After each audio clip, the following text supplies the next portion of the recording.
was. I always wanted to be an actor. When I was a child, yeah, I thought it was cool. I loved action stars like Jean-Claude Van Damme and, Arnold Schwarzenegger. And when I was in high school in Texas, they really take theater and all these kind of extracurricular activities serious. While I was doing sports, I wasn't really into the acting, but I had to take an acting class. And in that class, my teacher was just like, I think you should do some plays. And there I learned about, what it's like to get into character, reading about, methods, different methods, and just the craft of acting. And that's when I was kind of like, okay, I think I want to study this. However, my parents were very against this, but then in college, I started acting, and then from there moved to Los Angeles, and now I'm here. It was one of my first. I moved to Los Angeles 2009. 6 months later, I got this movie. The funny story about the casting is, in Los Angeles, the casting is 50 people, 100 people. You wait in line. You're just waiting to call for them to call your name. You go in, 2 minutes, you do your thing, you go out. This one, there's no one. I was like, okay, this is weird. And so I went into the room, and the producers were there, and I couldn't do it because I just kept forgetting my lines. They started, and I would start, and I'd be like, oh, no, I'm sorry, can we start again? And then do it again. Got really upset, and so I kicked a chair. I was like, said some bad words, and I was like, I'm sorry, I can't. And then that night I got a call, and Roger Corman was just like, he's perfect for the role. I was like, are you kidding me? In the beginning, there's so many ups and downs.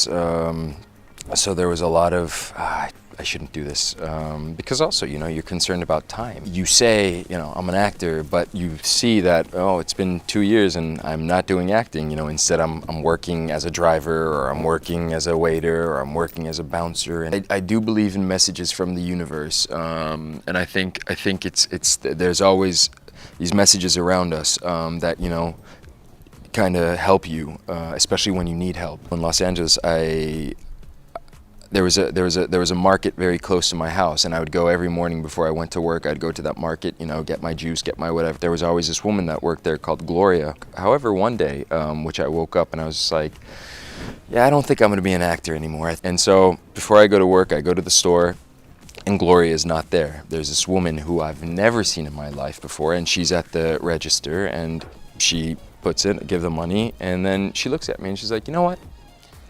I think you should be an actor. And I think then I was just like, okay, you know what? Just do it.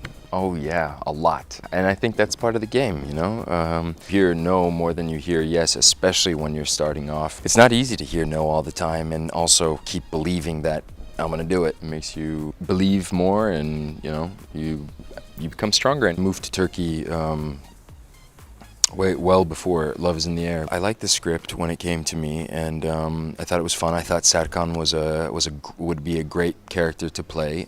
I don't think anyone thought it was going to be this big. One of the reasons for that is just because the chemistry on set was just so good with the actors, with the crew. It wasn't our goal to be like, okay, we're going to be the best or whatever. We were just like, hey, we're going to have fun and do a good show. I don't think about it a lot. Doesn't mean I don't care about it. I don't think about myself as, that's not me.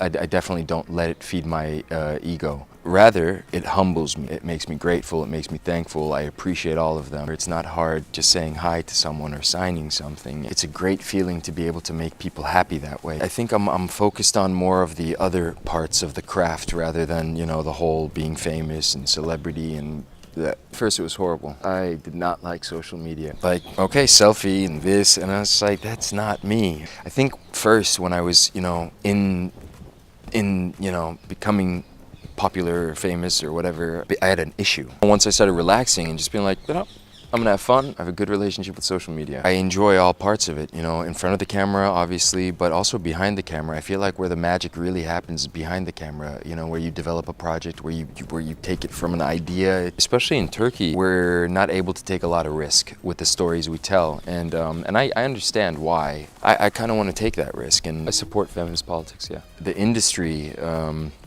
is very unequal. It's a more male-driven industry. You have heroes that are always men. Most of the talking people are always men.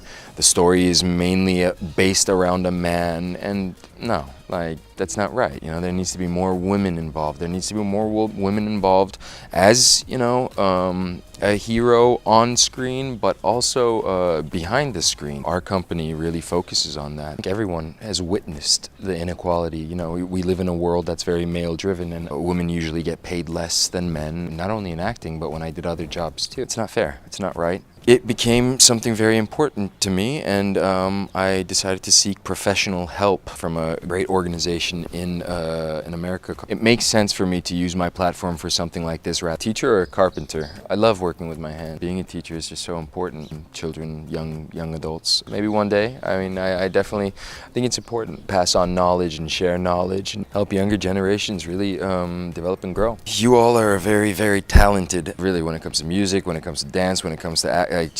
You all have it. For me, it would be an absolute honor, and I'm sure an absolute experience to be able to work out here, especially with a lot of great, incredible directors. Bayona, The Impossible, incredible movie. Penelope Cruz, Javier Bardem, and then, you know, now with Netflix, we're meeting more and more incredibly talented actors and actors. It would be a big honor. This was such a big dream of mine, what I'm doing as a career, and I think that's absolutely amazing. Producing, being an international actor, that's a dream. To really work with other incredible, talented, amazing actors that I can learn from. Or I'll be a teacher.